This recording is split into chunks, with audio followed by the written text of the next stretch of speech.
ठीक है, ये सीटेट 2024 के लिए है, इसके ये 2018 का क्वेश्चन पेपर है ये।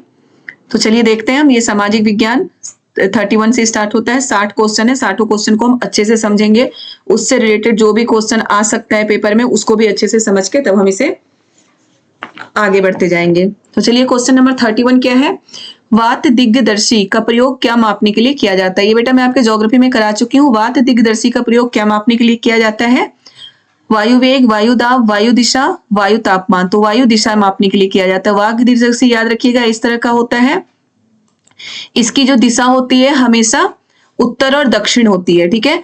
वात दिग्दर्शी में जो एरो बना होता है इस तरह का, वो हमेशा ही उत्तर और दक्षिण के लिए होता है। तो ऐसे क्वेश्चन भी आ सकते हैं कि वात दिग्दर्शी में जो मेन एरो होता है वो किधर होता है, तो उत्तर और दक्षिण की ओर होता है, ठीक है।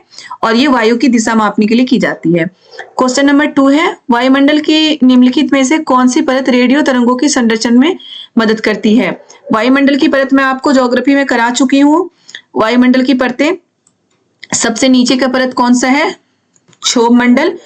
ये मैं आपको रिमाइंड करा रही हूँ क्योंकि वायुमंडल की परतों में से क्वेश्चन जरूर आता है, हर बार कोई ना क्वेश्चन आता ही है। तो सबसे पहला परत कौन सा है, सबसे नीचे वायुमंडल की सबसे निचली परत क्षोभ मंडल, फिर समताप मंडल, फिर मध्य मंडल, फिर बाह्य वायुमंडल और उसके बाद बहिर्मंडल, ठीक है। क्षोभ मंडल में हमारा क्या होता है, क्षोभ मंडल में मौसम संबंधी सारी घटनाएं होती हैं, जैसे बादल का बनना, बारिश होना, ओले गिरना, हवा तूफान, जो भी है वो क्षोभ मंडल में होता है।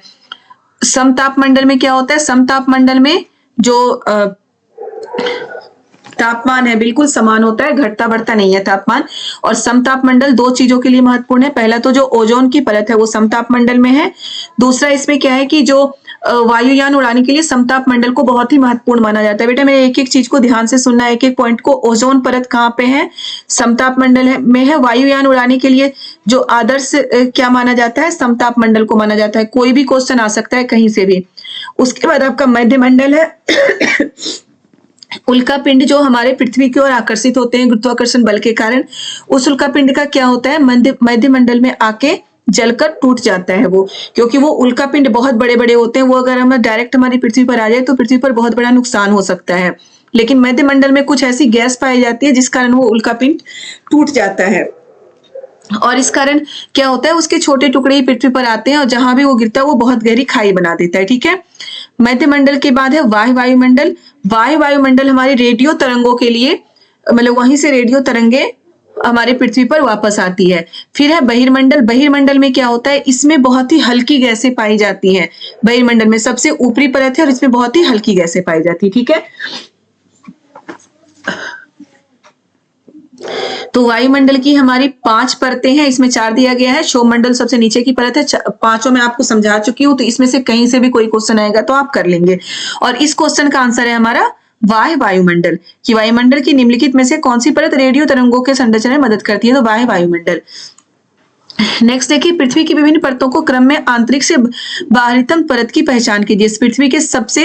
पृथ्वी की विभिन्न परतों की क्रम में आंतरिक से बाहरीतम परत की पहचान करिए। आंतरिक से बाहरीतम यानी कि सबसे नीचे कौन है और उसके बाद कौन कौन सा है, ठीक है। याद रखिएगा, इस चीज को बहुत अच्छे से समझिए। इसमें क्या है, आंतरिक से बाहरीतम, बाहर से अंदर की ओर नहीं है, आंतरिक से बाहरीतम परत पूछा गया है, तो ये इस पर टिक लगा हुआ है, ये गलत है।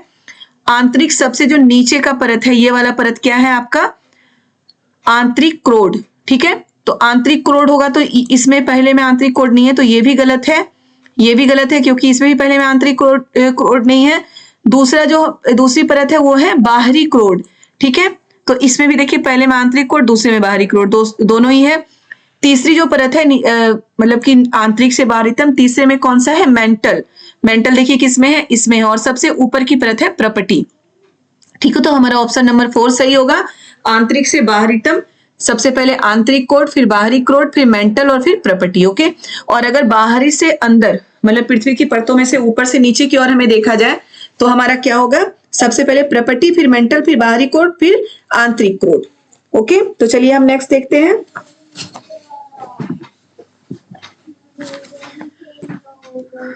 ये समझ गए होंगे आप पृथ्वी की परतें। इसमें थोड़ा सा और समझने की चीज है, वैसे ये मैं चैप्टर में आपको समझा चुकी हूँ, जो मेरा पिछला वीडियो चैप्टर के वीडियो देख चुके हैं 6 के, वो बहुत अच्छे से समझ गए होंगे। पृथ्वी के मतलब पृथ्वी के आंतरिक भाग, वो चैप्टर जो 6 का चैप्टर है उसमें बहुत अच्छे से पूरा मैं एक एक चीज समझा चुकी हूँ, लेकिन थोड़ा सा इसमें भी आपको समझा देती हूँ कि जो सबसे पतली परत होती है वो प्रपटी है। प्रपटी जो ठोस परत होती है पृथ्वी की, बहुत ही ठोस होती है और सबसे पतली परत होती है। ठीक है, अब चलिए क्वेश्चन नंबर 34 देख रहे हैं। दिए गए आरेख में सूर्य, पृथ्वी और चंद्रमा की स्थिति को ध्यान से देखिए और बताइए कि यह क्या दर्शाता है। बेटा ये 7th के ज्योग्राफी में है। ये क्या है? सूर्य, पृथ्वी और चंद्रमा की स्थिति को देखिए और क्या दर्शाता है। मैं आपको याद करिए ज्वार भाटा वाले चैप्टर में, जिसमें ज्वार और भाटा के बारे में बताया गया है, उसमें इस तरह की आकृति बुक में दी गई है और मैंने आपको बताया भी था कि इस तरह की आकृति देके क्वेश्चन पूछ लिया जाता है कि इस तरह की आकृति हो तो ये क्या दर्शा रहा है। सूर्य ग्रहण बिल्कुल भी नहीं है। सूर्य ग्रहण कब होता है? जब पृथ्वी और सूर्य के बीच चंद्रमा आ जाए तो सूर्य ग्रहण होता है। चंद्र ग्रहण कब होता है? चंद्र ग्रहण भी सूर्य ग्रहण भी नहीं होगा। चंद्र ग्रहण भी नहीं होगा। कि चंद्र ग्रहण कब होता है? कि जब चंद्रमा और पृथ्वी के बीच में सूर्य हो तब चंद्र ग्रहण होता है। ठीक है। बृहद ज्वार भाटा भी नहीं होगा। क्योंकि बृहद ज्वार भाटा इसलिए नहीं होगा कि आपको पता है, मैं आपको समझा चुकी हूँ चैप्टर में कि ज्वार भाटा कब आता है? जब सूर्य और चंद्रमा का गुरुत्वाकर्षण बल पृथ्वी पर पड़ता है तो ज्वार भाटा आता है। तो बृहद ज्वार भाटा कब आएगा? कि तीनों जब एक सीध में हो तब बृहद ज्वार भाटा आता है। लेकिन जब दोनों का बल, सूर्य का बल और चंद्रमा का बल विपरीत दिशाओं से लग रहा हो तो लघु ज्वार भाटा आता है। तो इसका आंसर क्या होगा? अब देखिए सूर्य का बल तो पश्चिम की ओर से लग रहा है और चंद्रमा का जो गुरुत्वाकर्षण बल है वो किस ओर से लग रहा है?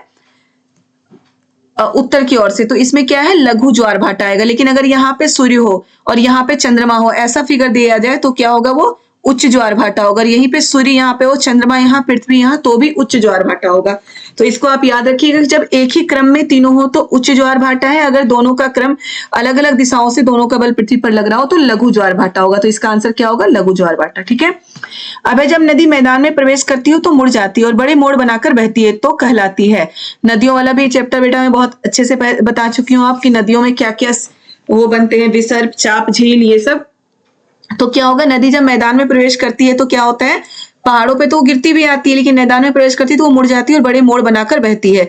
ये इस तरीके से बहती है नदी। ठीक है ना। तो ये जो मोड़ होता है, इस मोड़ के बारे में पूछा गया कि इस मोड़ को हम क्या कहते हैं? इस मोड़ को हम विसर्प कहते हैं। ठीक है। क्वेश्चन क्या है? विसर्प। तटबंध क्या होगा? जो किनारे का होता है उसको तटबंध कहते हैं। बाढ़ का मैदान, जहां तक ये पानी, जब बाढ़ आने के बाद ये पानी जितने दूर तक फैलती है वो बाढ़ का मैदान होगा। चाप झील क्या होता है? ये मोड़ बनते बनते नदियां हमेशा अपनी दिशा बदलती रहती है।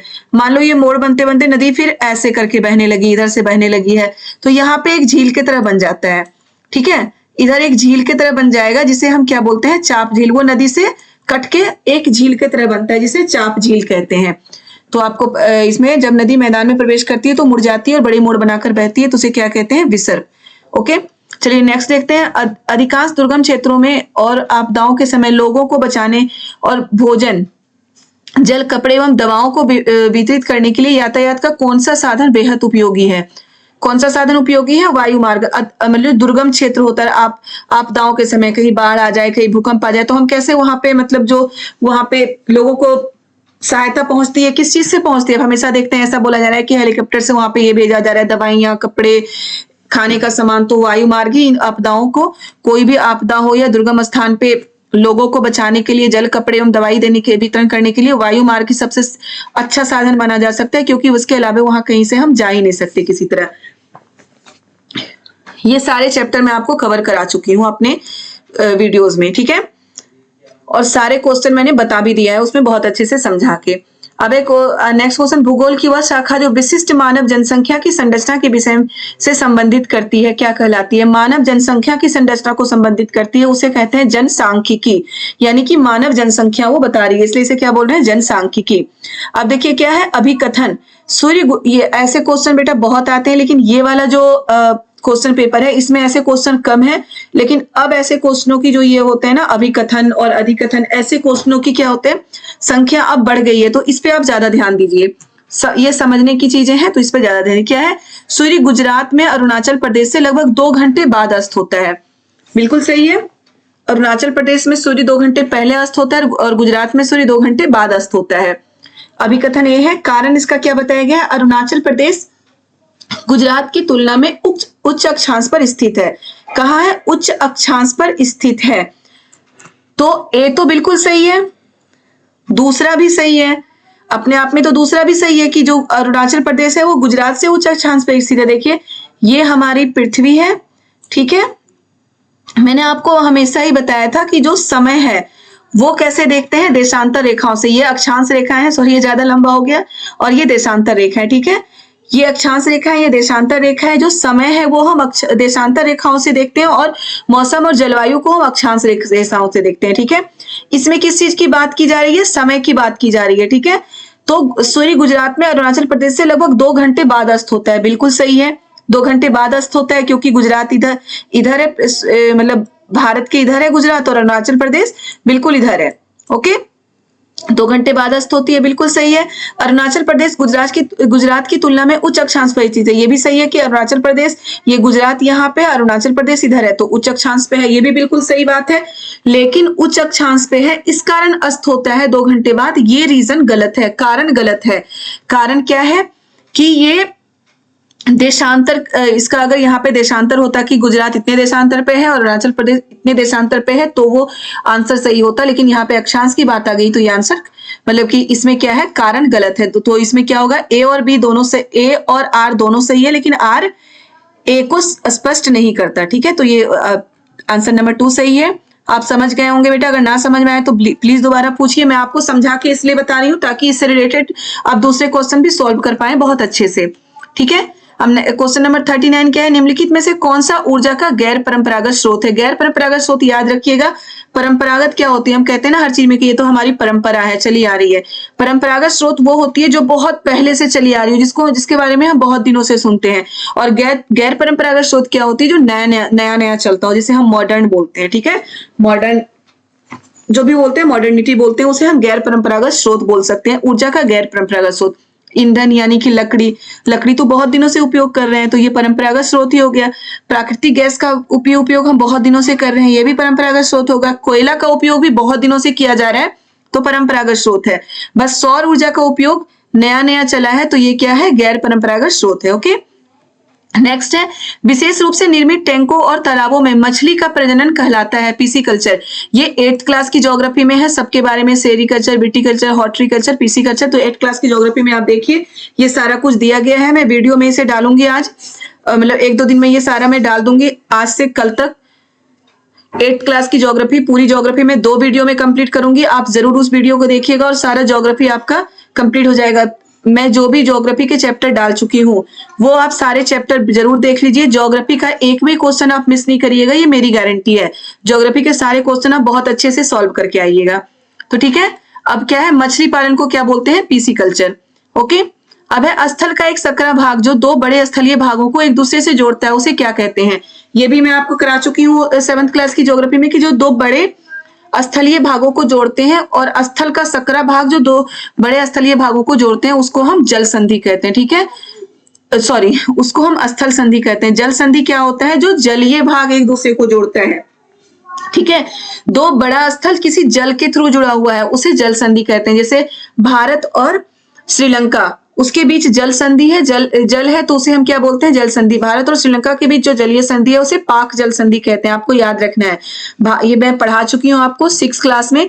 भारत और श्रीलंका के बीच जो जलीय संधि है उसको पाक जल संधि कहते हैं। ये पाकिस्तान से कंफ्यूज मत हो जाइएगा कि पाकिस्तान और भारत का जो स्थल, पाकिस्तान और भारत स्थल से जुड़ा हुआ है तो उसे स्थल संधि कहेंगे, लेकिन भारत और श्रीलंका जल संधि से जुड़ी हुई है, उसे क्या बोलते हैं, पाक जल संधि, ओके। द्वीप, आपको पता है कि द्वीप क्या है, जो चारों तरफ पानी से भरा हुआ, सॉरी चारों तरफ जिस स्थलीय भाग चारों तरफ पानी से घिरा हुआ होता है उसे द्वीप कहते हैं। खाड़ी क्या है, जो कई नदियां एक साथ मिलती है उसे क्या कहते हैं, खाड़ी। मतलब कि नदी जब समुद्र में जाती है, मिलती है, तो उसे हम खाड़ी कहते हैं। इसे बंगाल की खाड़ी हो गई, ठीक है। निम्नलिखित में कौन सा महाद्वीप आकार में सबसे छोटा है, ऑस्ट्रेलिया। ऑस्ट्रेलिया आकार में सबसे छोटा है, ये भी मैं करा चुकी हूँ आपको 6th की ज्योग्राफी में। आप देख सकते हैं ज्योग्राफी के सारे क्वेश्चन कराए हुए आ रहे हैं। निम्नलिखित में कौन सा महाद्वीप आकार में सबसे छोटा है, ऑस्ट्रेलिया। सबसे बड़ा कौन सा है, सबसे बड़ा हमारा एशिया है, उसके बाद अमेरिका है, सॉरी उसके बाद अफ्रीका, अमेरिका, यूरोप, तो ऑस्ट्रेलिया सबसे छोटा महाद्वीप है, ओके। अब है उच्च प्राथमिक स्तर पर सामाजिक विज्ञान में शामिल है। उच्च प्राथमिक स्तर यानी कि 6 to 8 में जो सामाजिक विज्ञान हम पढ़ते हैं उसमें हम क्या क्या पढ़ते हैं। 6 to 10th मान लो, सामाजिक विज्ञान में हम क्या क्या पढ़ते हैं। इतिहास, भूगोल, राजनीति शास्त्र, मनोविज्ञान। मनोविज्ञान हम नहीं पढ़ते हैं। इतिहास, भूगोल, अर्थशास्त्र, समाजशास्त्र। समाजशास्त्र भी हम नहीं पढ़ते हैं, समाजशास्त्र 11th-12th में है। इतिहास, भूगोल, राजनीति शास्त्र और अर्थशास्त्र ये पढ़ते हैं। फिर इतिहास, भूगोल, राजनीति शास्त्र, समाजशास्त्र। समाजशास्त्र नहीं पढ़ते, तो आंसर क्या होगा, इतिहास, भूगोल, राजनीति शास्त्र और राजनीति विज्ञान और अर्थशास्त्र, ये हम पढ़ते हैं उच्च प्राथमिक स्तर पर। ठीक है। आगमनात्मक अधिगम निम्नलिखित में से किस विद्या का विरोधाभासी है। किस विद्या का विरोध, व्याख्यान शिक्षण, मतलब जो होता है व्याख्यान शिक्षण का ये विरोधाभासी है, मतलब उसके अगेंस्ट होता है ये आगमनात्मक अधिगम। ओके, आगमनात्मक अधिगम का मतलब है कि किसी चीज को बिल्कुल वो टॉपिक को याद कर, एक टॉपिक वाइज पढ़ाना और किसी का व्याख्या करना, तो व्याख्या का बिल्कुल विरोधी है। फिर चलिए फिर से ऐसे क्वेश्चन आ गए आपको, देखिए दिए गए कथनों में ए और बी को पढ़िए और सही उत्तर का चयन कीजिए। आलोचनात्मक सोच धारणाओं के निर्माण तथा विचारों के अनुप्रयोग और विस्तार को बढ़ावा देती है। एक क्या है, आलोचनात्मक सोच धारणाओं के निर्माण तथा विचारों के अनुप्रयोग और विस्तार को बढ़ावा देती है, बिल्कुल सही है। दूसरा, ये दूसरों के तर्कों और विश्वासों को समझने और मूल्यांकन करने में मदद नहीं करती है, गलत है। जो आलोचनात्मक सोच है वो दूसरों के तर्कों और मूल्यांकन को भी समझने में मदद करती है, तो इसका क्या हुआ, ए सही है, बी गलत है। ठीक है, ए सत्य है और बी असत्य है। ठीक है, क्या अनुभव जन्य साक्ष्य क्या है। अनुभव जन्य साक्ष्य यानी कि किसी को हम अनुभव से पता कर रहे हैं, अनुभव करके हम किसी के बारे में, अनुभव करके मतलब छू के या वैसे किसी भी इंद्रिय से देख के, स्मेल लेके या फिर महसूस करके हम किसी के बारे में पता कर रहे हैं, तो क्या है अनुभव जन्य साक्ष्य, क्या है किसी का अनुभव करना। क्या है, इंद्रियों के माध्यम से वास्तविक दुनिया में एकत्रित आंकड़े, बिल्कुल सही है। अनुभव हम इंद्रियों के द्वारा ही करते हैं, तो इंद्रियों वाला ही सही होगा। दूसरा है अनुसंधान के लिए सांख्यात्मक दृष्टिकोण, गलत है। मैट्रिक इकाइयों में मापे गए, ये तीनों ही गलत है। पहला सही है, इंद्रियों के माध्यम से वास्तविक दुनिया में एकत्रित आंकड़े। ठीक है, भौतिक विशेषताओं के मॉडल प्रकृतियां शिक्षण के लिए सबसे अधिक उपयुक्त है। भौतिक विशेषताओं के मॉडल शिक्षण के लिए सबसे उपयुक्त है। भौतिक विशेषताओं के जो मॉडल है यानी कि जो भारत के भौतिक क्षेत्र है उसके जो मॉडल है वो कौन से शिक्षण के लिए उपयुक्त है, इतिहास, अर्थशास्त्र, भूगोल या राजनीति शास्त्र। तो भौतिक हम किस में पढ़ते हैं, भूगोल में, तो भूगोल के लिए उपयुक्त है। स्थानीय समाचार पत्र से मौसम की जानकारी का संग्रह किस प्रकार का स्रोत है। स्थानीय समाचार पत्र से मौसम की जानकारी का संग्रह, आपको पता होना चाहिए जो प्राथमिक स्रोत होता है वो कोई व्यक्ति होता है, जैसे कि हम पढ़ने के लिए जाते हैं तो प्राथमिक स्रोत टीचर हो गया, द्वितीय स्रोत हमारे बुक, तो प्राथमिक स्रोत कोई व्यक्ति होता है। हम व्यक्ति से कुछ चीज सुनते हैं तो वो प्राथमिक स्रोत है किसी समाचार के लिए, किसी न्यूज के लिए। द्वितीयक स्रोत क्या होता है, कुछ लिखा हुआ हम पढ़ रहे हैं, तो यहाँ पे लिखा हुआ ही हम पढ़ रहे हैं क्योंकि स्थानीय समाचार पत्र है, तो ये द्वितीयक स्रोत है। ओके, सीखने की अक्षमता वाले शिक्षार्थी किस प्रकार की कक्षा में अन्य छात्रों के साथ सीखते हैं। यानी कि जो सीखने की अक्षमता है, मतलब जो थोड़ा सा कम समझ रहे हैं, वैसे जो विद्यार्थी होते हैं, वैसे स्टूडेंट होते हैं, वो किस प्रकार की कक्षा में अन्य छात्रों के साथ सीखते हैं। समावेशी शिक्षा में सीखते हैं, क्योंकि समावेशी शिक्षा में सभी तरह के छात्रों को एक साथ बिठाकर पढ़ाया जाता है, और अब हर स्कूल में समावेशी शिक्षा है तो समावेशी शिक्षा होगा। अन्य विशेष शिक्षा तो वैसे होते हैं जो स्पेशल एजुकेशन, उसमें जो वैसे स्टूडेंट होते हैं जो कम जिन्हें लिखना नहीं आ रहा हो, मतलब कि जो सीखने की अक्षमता यानी और सारे अक्षमता वाले हैं उनको अलग से पढ़ाया जाता है, उनको स्पेशल एजुकेशन या विशेष शिक्षा बोला जाता है। तो नहीं, समावेशी शिक्षा में, और आजकल समावेशी शिक्षा पे ही जोर दिया जा रहा है।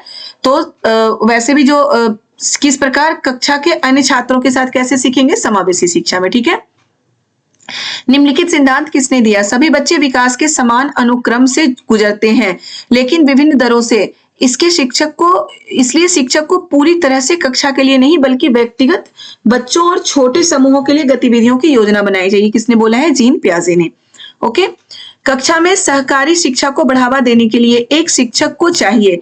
सहकारी शिक्षा को बढ़ावा देने के लिए एक शिक्षक को क्या चाहिए कि छात्रों को बहस और चर्चाओं में लगाएं। ठीक है, तभी सहकारी शिक्षाओं को बढ़ावा दिया जा सकता है कि छात्र अगर बहस करेंगे, बहस मतलब गलत तरह की बहस नहीं, किसी टॉपिक पे बहस करेंगे, चर्चा करेंगे, तभी सहकारी शिक्षा को बढ़ावा दिया जा सकता है। ओके, चलिए, एक आत्मनिर्देशित आत्म अनुशासित सोच को जो एक उचित तरीके से गुणवत्ता के उच्चतर स्तर तक तर्क करने का प्रयास होती है उसे कहते हैं आलोचनात्मक सोच। क्या है? एक आत्मनिर्देशित, आत्म अनुशासित सोच जो एक उचित तरीके से गुणवत्ता के उच्चतम स्तर पर तर्क करने का प्रयास करता है। जहां पे तर्क करना है वो आलोचनात्मक सोच ही होगा कि किसी के बारे में सही गलत दोनों चीज के बारे में हम सोच रहे हैं और तर्क कर रहे हैं, तो क्या होगा? आलोचनात्मक सोच। ठीक है। अजंता गुफा चित्रों में इस्तेमाल किए गए रंग निम्नलिखित में से किस सामग्री से प्राप्त हुए हैं? पौधों से प्राप्त हुए हैं, पौधों के खनिज से, पशुओं के अवशेष से नहीं, ग्रेफाइट से नहीं, स्लेट से नहीं, किस चीज से? पौधों के खनिज से। अजंता की गुफाओं में जो चित्र बनाए गए उसमें जो कलर किया गया पौधों के खनिज से वो रंग प्राप्त हुए हैं।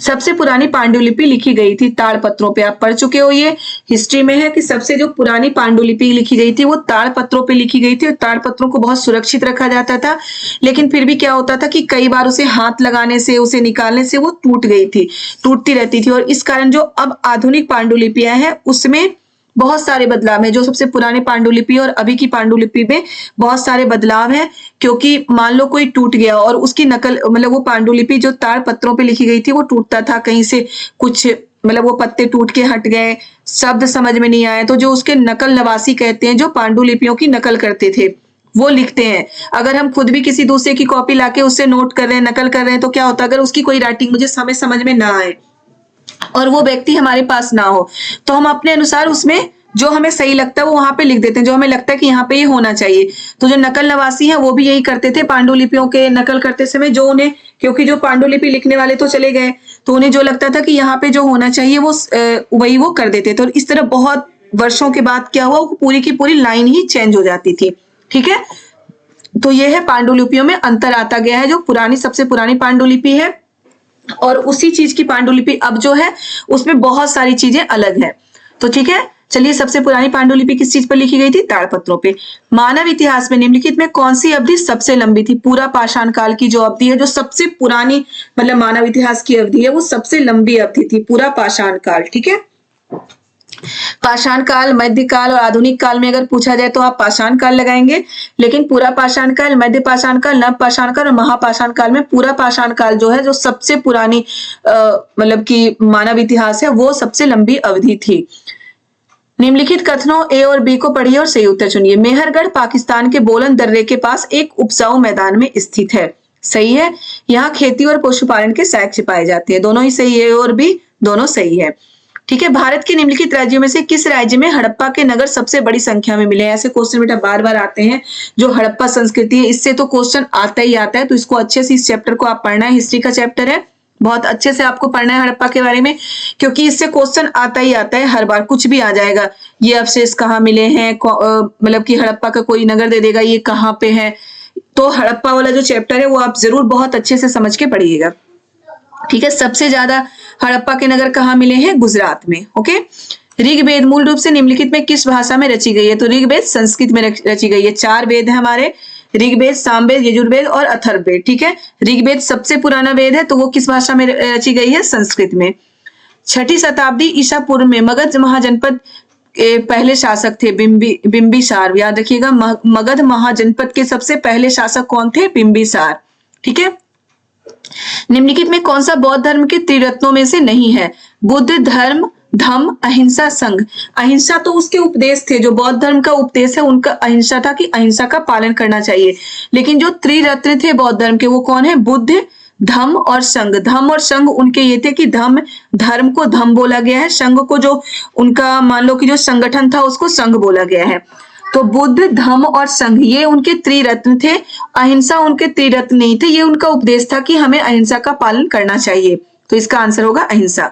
ठीक है, निम्नलिखित में कौन राज्यसभा सदस्यों का चुनाव करता है? राज्यसभा सदस्यों का चुनाव कौन करता है? विधानसभा के सदस्य। ओके, राज्यसभा के सदस्यों का चुनाव कौन करता है? विधानसभा के सदस्य यानी कि विधायक। ओके, विधायक भी आ सकता है कभी, तो आप उसमें ऑप्शन लगाएंगे। भारत द्वारा निम्नलिखित में किस शासन प्रणाली को अपनाया गया है? संसदीय एवं एकात्मक। बिल्कुल नहीं, एकात्मक शासन प्रणाली नहीं है भारत में। राष्ट्रपति और संघीय, नो, राष्ट्रपति और एकात्मक नहीं, संसदीय और संघीय शासन प्रणाली को भारत में अपनाया गया है। संसदीय शासन प्रणाली है कि जो कानून बनाने की सबसे बड़ी संस्था है भारत में वो संसद है। याद रखिएगा, कानून बनाने की सबसे बड़ी संस्था संसद है, संसद में कानून बनाया जाता है। संघीय शासन प्रणाली में क्या है कि भारत में 2 या 2 से अधिक स्तर की सरकार होगी और भारत में जो सरकार की शक्तियों का बंटवारा होगा। तो भारत में त्रिस्तरीय, एकात्मक नहीं है, त्रिस्तरीय सरकार है। सबसे पहले पंचायती राज, उसके ऊपर राज्य सरकार, उसके ऊपर केंद्र सरकार। ठीक है, त्रिस्तरीय सरकार है, ये भी संघीय शासन पद्धति के तहत है। और दूसरा है शक्तियों का बंटवारा। तो भारत में शक्तियों का बंटवारा किया गया है कार्यपालिका, न्यायपालिका और विधायिका। ठीक है, कार्यपालिका, न्यायपालिका और विधायिका। तो आपको याद रखना है कि भारत में संसदीय और संघीय शासन प्रणाली है, और संघीय शासन प्रणाली के तहत ही भारत में त्रिस्तरीय सरकार है और शक्तियों का बंटवारा किया गया है। ठीक है, आगे देखते हैं अनुसूचित जातियों के लिए कितने संसदीय निर्वाचन क्षेत्र आरक्षित हैं? 84। ओके, भारत में अस्पृश्यता प्रथा के कारण निम्नलिखित में से किस मौलिक अधिकार का उल्लंघन किया जाता है? मान लो कि किसी के साथ छुआछूत का भेदभाव किया जा रहा हो, किसी के साथ किसी तरह का भेदभाव किया जा रहा हो, तो वो किस मौलिक अधिकार का उल्लंघन है? समानता का अधिकार। ठीक है, मौलिक अधिकार आप एक बार देख लीजिएगा, बहुत इंपॉर्टेंट है ये भी, इससे भी क्वेश्चन आते ही हैं। समानता के अधिकार का उल्लंघन किया जा रहा है कि किसी के साथ भेदभाव किया जा रहा हो। क्योंकि भेदभाव का मतलब है कि हम उसे समान नहीं समझ रहे हैं, तो सभी व्यक्ति समान है, सभी को समान अधिकार मौलिक अधिकार में मिला हुआ है, तो समानता का अधिकार का उल्लंघन है। स्वतंत्रता का अधिकार का क्या है कि हम अपने देश में कहीं भी जा सकते हैं, कहीं भी रह सकते हैं, बिजनेस कर सकते हैं, पढ़ाई कर सकते हैं, अपने देश के किसी भी क्षेत्र में जाके रह सकते हैं, इसकी हमें स्वतंत्रता है। समानता के अधिकार में है कि पुलिस के समक्ष सभी समान है, कानून के समक्ष सभी समान है, किसी के साथ किसी भी प्रकार का भेदभाव नहीं किया जाएगा। शोषण के विरुद्ध अधिकार क्या है कि मानव व्यापार को रोका जाता है, यही है शोषण के विरुद्ध अधिकार। यानी कि 14 साल से कम उम्र के बच्चे से हम किसी भी खतरनाक जगह पे काम नहीं करवा सकते, जिसे बाल मजदूरी कहते हैं। और जो मानव व्यापार यानी कि किसी को भी कई बार हमें न्यूज में आता है कि किसी को पकड़ के दूसरी जगह बेच दिया गया, या तो उसे काम करने के लिए, या लड़कियों को किसी भी तरीके से बेच दिया जाता है, तो वो भी शोषण के विरुद्ध अधिकार में है। संवैधानिक उपचार का अधिकार क्या है? संवैधानिक का मतलब संविधान, उपचार का मतलब इलाज, संविधान का इलाज। अगर याद रखिएगा मौलिक अधिकार 6 हैं, तो 6 अधिकार में से अगर भी कोई अधिकार हमें नहीं मिल रहा हो, किसी भी कारण किसी अधिकार का उल्लंघन हो रहा हो, तो संवैधानिक उपचार के अधिकार के तहत हम कोर्ट में जा सकते हैं। ठीक है, तो ये याद रखिएगा मौलिक अधिकार 6 हैं, समानता का अधिकार, स्वतंत्रता का अधिकार, शोषण के विरुद्ध अधिकार, धार्मिक स्वतंत्रता का अधिकार, और संवैधानिक उपचार का अधिकार सबसे लास्ट अधिकार है। फिर है शैक्षणिक और ध्यान नहीं आ रहा मुझे, सांस्कृतिक अधिकार। ठीक है, शैक्षणिक और सांस्कृतिक अधिकार 5वां है, छठा है शोषण के विरुद्ध अधिकार। 6 मौलिक अधिकार है, तो आपको याद रखना है। देखिए नेक्स्ट क्वेश्चन भी मौलिक अधिकार से ही। भारत के संविधान के अनुसार निम्नलिखित में से कौन सा मौलिक अधिकार नहीं है? शिक्षा का अधिकार है, शोषण के विरुद्ध अधिकार भी है, धर्म की आजादी का अधिकार भी है, संपत्ति का अधिकार मौलिक अधिकार में नहीं है। पहले 7 मौलिक अधिकार थे, आप याद रखिएगा, लेकिन संपत्ति का जो अधिकार है उसे मौलिक अधिकार से हटाकर किसी और आर्टिकल में डाल दिया गया है। ठीक है, अधिकार है लेकिन मौलिक अधिकार में नहीं है। अस्पृश्यता के आधार पर भेदभाव को संदर्भित करता है। जो छुआछूत है वो किसके आधार पर होता है? शारीरिक विकलांगता नहीं, लिंग के आधार पर नहीं, वंश के आधार पर नहीं, जाति के आधार पर। जो छुआछूत होता है वो जाति के आधार पर होता है। मुख्यमंत्री को कौन नियुक्त करता है? मुख्यमंत्री कहाँ होता है? हमारे राज्यपाल में होता है। राज्यपाल का जो सबसे प्रमुख माना गया है, वैसे तो मुख्यमंत्री है लेकिन राज्यपाल होता है, तो मुख्यमंत्री की नियुक्ति कौन करता है? राज्यपाल करता है। ठीक है,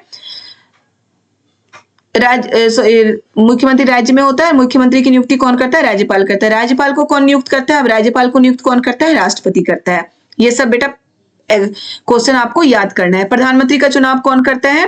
प्रधानमंत्री का चुनाव सांसद करते हैं। जो लोकसभा के में बहुमत प्राप्त पार्टी होती है उसी में प्रधानमंत्री का चुनाव होता है। लोकसभा में जो बहुमत प्राप्त पार्टी है उसी के जो सांसद, वही सारे सांसद मिलकर प्रधानमंत्री का चुनाव करते हैं।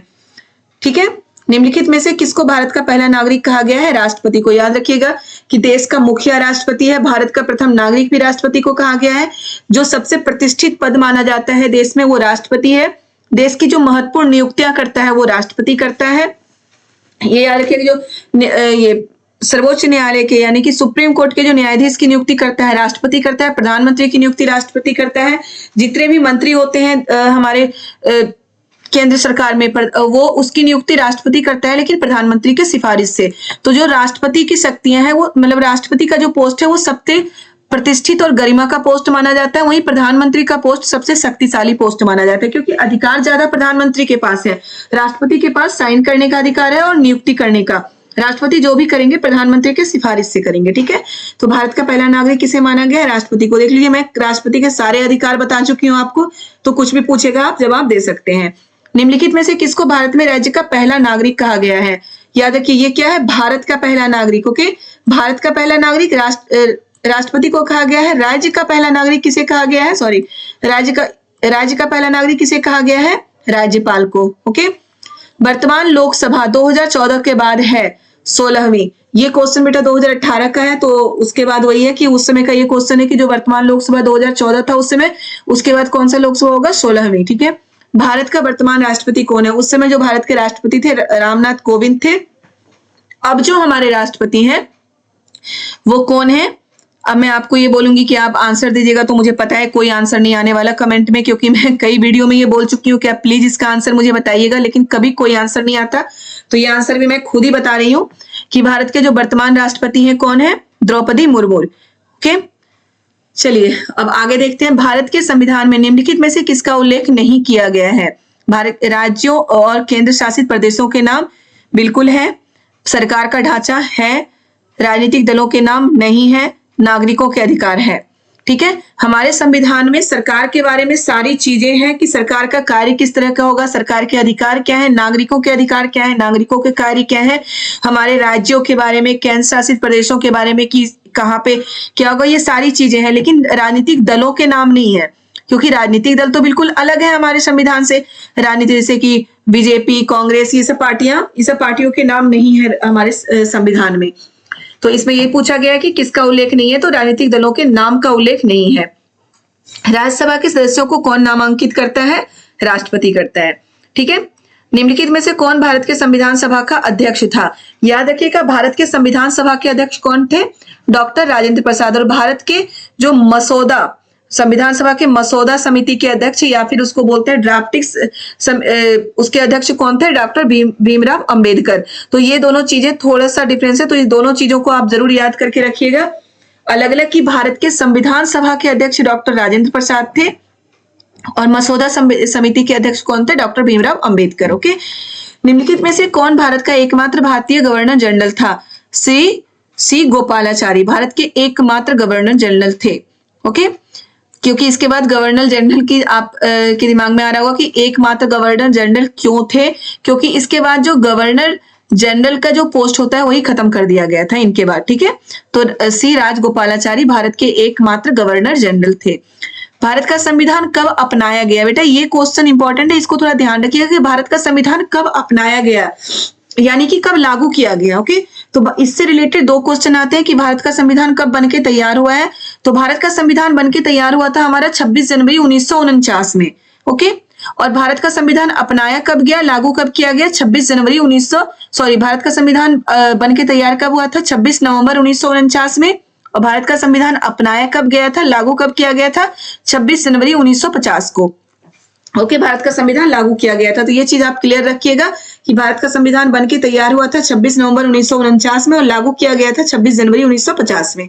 ओके, निम्नलिखित, और ये क्वेश्चन भी आ सकता है कभी कि, क्योंकि ये हिस्ट्री में है, 8th क्लास की हिस्ट्री में है कि भारत का संविधान जब बनके 26 नवंबर 1949 को तैयार हो गया था, भारत का संविधान बनने में 2 साल 11 महीने और 18 दिन के करीब लगा है भारत का संविधान बनने में। तो इतना साल लगा, फिर क्यों 2 महीने के लिए उसको रोक दिया गया, लागू क्यों नहीं किया गया? तो उसका कारण ये था कि जो सबसे पहला स्वतंत्रता दिवस मनाया गया था वो जवाहरलाल नेहरू के नेतृत्व में मनाया गया था। स्वतंत्रता दिवस 26 जनवरी 1930 को। ठीक है, 26 जनवरी 1930 को जवाहरलाल नेहरू के नेतृत्व में भारत की आजादी के पहले ही सबसे पहला स्वतंत्रता दिवस मनाया गया था 26 जनवरी 1930 को। और उसी दिन को सेलिब्रेट करने के लिए, 26 जनवरी को सेलिब्रेट करने के लिए भारत का संविधान लागू किया गया 26 जनवरी 1950 में। क्योंकि अगर हम उस दिन लागू नहीं करते, 26 नवंबर को अगर संविधान लागू हो जाता, तो आज ना हम ये पढ़ रहे होते, ना हमारे बुक में होता, ना मैं आपको बता रही होती, ना आप समझ रहे होते। तो याद रखिएगा, ये क्वेश्चन भी आता है कि भारत का संविधान 26 नवंबर को बनके तैयार हो गया, तो 26 जनवरी को लागू क्यों किया गया 2 महीने के बाद, उसी समय क्यों नहीं लागू कर दिया गया? तो उसका रीजन यही है कि जो भारत में सबसे पहला भारत में सबसे पहला स्वतंत्रता दिवस मनाया गया था आजादी से पहले जवाहरलाल नेहरू के नेतृत्व में 26 नवंबर 1930 को मनाया गया था। और उसी को सेलिब्रेट करने के लिए, उसी को याद रखने के लिए 26 जनवरी को भारत का संविधान लागू किया गया है। ठीक है, अब निम्नलिखित में से किसने भारत की रियासतों को एकीकृत करने में निर्णायक भूमिका निभाई? सरदार वल्लभ भाई पटेल ने। ओके, निम्नलिखित में से कौन भारत के संविधान के समवर्ती सूची के मामलों में कार्य करता था? कार्य सॉरी निम्नलिखित में से कौन भारत के संविधान की समवर्ती सूची के मामले में कार्य करता है? केंद्र सरकार और राज्य सरकार। समवर्ती सूची क्या है? एक तो राज्य सूची है, एक केंद्र सूची है और तीसरा समवर्ती सूची है। राज्य सूची में क्या होता है कि राज्य के अधिकार बताए गए हैं और कर्तव्य बताए गए हैं। केंद्र सूची में केंद्र के अधिकार और कर्तव्य बताए गए हैं। वहीं पे समवर्ती सूची में क्या है? राज्य और केंद्र दोनों के अधिकार और कर्तव्य बताए गए हैं। ठीक है, समवर्ती सूची यानी कि दोनों के मिक्स। समवर्ती सूची में दोनों के अधिकार और कर्तव्य बताए गए हैं, तो इसमें इन मामलों में कार्य कौन करता है? केंद्र सरकार और राज्य सरकार। ओके, अब निम्नलिखित में से कौन भारत की संविधान सभा में मसौदा समिति के अध्यक्ष थे? ये ऊपर आपको याद है कि संविधान सभा का अध्यक्ष मैंने किसे बताया था? डॉक्टर राजेंद्र प्रसाद। अब देखिए यही आ गया, मसौदा समिति के अध्यक्ष कौन थे? तो डॉक्टर भीमराव अंबेडकर, जिसे हम क्या बोलते हैं? ड्राफ्टिंग कमेटी भी बोलते हैं। ड्राफ्टिंग कमेटी या मसौदा समिति के अध्यक्ष कौन थे? डॉक्टर भीमराव अंबेडकर। याद रखिएगा, ये थोड़ा सा इसमें कंफ्यूजन होता है, बच्चे कंफ्यूज हो जाते हैं कि क्वेश्चन ये पूछ लिया गया हो भारत के संविधान सभा के अध्यक्ष कौन थे, तो डॉक्टर भीमराव अंबेडकर लगा के आ जाते हैं, तो नहीं। भारत के संविधान सभा के अध्यक्ष डॉक्टर राजेंद्र प्रसाद थे और संविधान सभा के मसौदा समिति के अध्यक्ष डॉक्टर भीमराव अंबेडकर थे। ओके, चलिए नेक्स्ट क्वेश्चन देखते हैं। 18वीं सदी में किसके नेतृत्व में बंगाल धीरे धीरे मुगल नियंत्रण में आ गया? मुर्शिद कुली खान के नेतृत्व में। ओके, निम्नलिखित में से किस गवर्नर जनरल ने फैसला किया कि बहादुर शाह जफर आखिरी मुगल सम्राट होंगे और उनकी मृत्यु के बाद किसी भी वंशज को शासक के रूप में पहचाना नहीं जाएगा?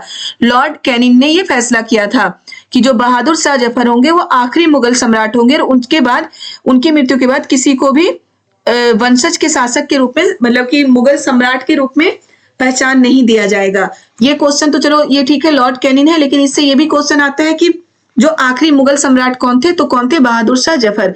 और कभी कभी ये भी क्वेश्चन आ जाता है कि जो मुगलों के सबसे आखिरी शक्तिशाली शासक कौन थे? इसका आंसर आपको देना है हमारे कमेंट में। ओके, कि मुगल के आखिरी शक्तिशाली मुगल शासक कौन थे? ये तो है कि आखिरी मुगल शासक बहादुर शाह जफर, आखिरी शक्तिशाली मुगल शासक कौन था?